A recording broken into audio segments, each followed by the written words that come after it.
నమస్తే, welcome to yo-yo TV.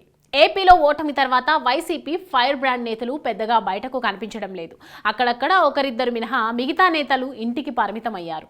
ముఖ్యంగా కొడాలి నాని ఆ మధ్య ఒకసారి కనిపించి మళ్ళీ పత్తా లేకుండా పోయాడు. జగన్తో ఉన్న సాన్నిహిత్యం దృష్ట్యా ఓటమి తర్వాత కూడా జగన్కు కొడాలి నాని కుడిభుజంగా ఉంటారనుకున్నారు. కానీ ఎందుకో ఆయన పెద్దగా జగన్తో కనిపించడం లేదు. కొద్ది రోజులుగా మాజీ మంత్రి కొడాలి నాని గురించి గుడివాడలో ఓ ఆసక్తికరమైన చర్చ నడుస్తోంది. ఆయన సైతం కేసినేని నాని బాటలోనే నడుస్తారనే ప్రచారం జరుగుతోంది. అయితే నందమూరి హరికృష్ణ ప్రాద్బలంతో రాజకీయంలోకి వచ్చిన కొడాలి నాని కృష్ణా జిల్లా టీడీపీ అధ్యక్షుడిగా పనిచేశారు.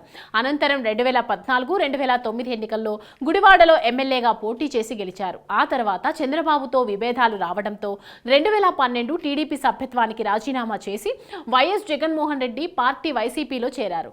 ఇది అప్పట్లో రాజకీయంగా పెద్ద దుమారమే లేపింది. ఆ తర్వాత 2014లో వైసీపీ తరపున పోటీ చేయడంతో నానిని ఎలాగైనా ఓడించాలని చంద్రబాబు విశ్వ ప్రయత్నాలు చేశాడు. కానీ ఆ ఎన్నికల్లో తెలుగుదేశం అభ్యర్థిపై ముచ్చటగా మూడోసారి కూడా విజయం సాధించారు. గుడివాడ గడ్డ కొడాలి నాని అడ్డా అనేలా నిరూపించుకున్నారు. 2014లో తాను గెలిచిన తన పార్టీ అధికారంలోకి రాలేదు. దాంతో ఆయన ప్రతిపక్షంలో ఉంటూ తెలుగుదేశం నాయకులపై ముఖ్యంగా చంద్రబాబుని టార్గెట్ చేసి వివాదాస్పద వ్యాఖ్యలు చేశారు. 2019 ఏప్రిల్ నెలలో వైసీపీ తరపున పోటీ చేసి నన్ను ఓడించేవాడు గుడివాడలో పుట్టలేదని సంచలన వ్యాఖ్యలు చేసి టీడీపీ అభ్యర్థి దేవినేని అవినాష్పై అఖండ విజయాన్ని సాధించారు. ఇలా 4 సార్లు ఎమ్మెల్యేగా గెలిచారు. 2024లో జరిగిన ఎన్నికలో మాత్రం కూటమి వేవ్లో కొడాలి నాని కొట్టుకుపోయారు. దీంతో కొద్ది రోజులు సైలెంట్ అయిన నాని తర్వాత మళ్లీ చంద్రబాబును టార్గెట్ చేస్తూ వ్యాఖ్యానించారు.